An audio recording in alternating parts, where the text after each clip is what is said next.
De 3 mois, 6 mois, 9 mois, une année peut être considéré brutal. Dès que le patient arrive, c'est bien sûr, je ne vois plus depuis quand, c'est brutal. Et donc les gens sont bonjour, les gens sont souvent alarmés, mais quand on creuse bien avec l'interrogatoire, on voit qu'on a le temps de réagir, que c'est un peu plus ancien. Mais là, si vous êtes sûr que c'est une baisse brutale de l'acuité visuelle, qu'il n'y a pas de traumatisme, nous sommes dans la pathologie de la rétine et du nerf optique. Donc là, ça peut être un peu plus dangereux. 3 cas cliniques rapidement, mais ce ne sera pas du tout exhaustif. Alors, celui de la jeune femme de 26 ans, avec des épisodes de baisse de l'acuité visuelle spontanément résolutifs, souvent, qui va vous dire « je ne vois pas, mais ça revient », parfois elle voit double et ça passe. Des notions de paresthésie quand même des membres supérieurs. De temps en temps, elle a vu double, mais c'est passé.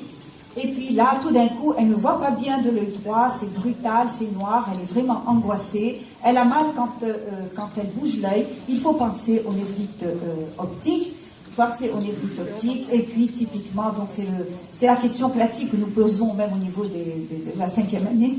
Donc c'est névrite optique. Quel est le premier diagnostic à évoquer? Sclérose en plaques, parfait. C'est facile, c'est une urgence ophtalmologique, c'est une urgence pour la dame.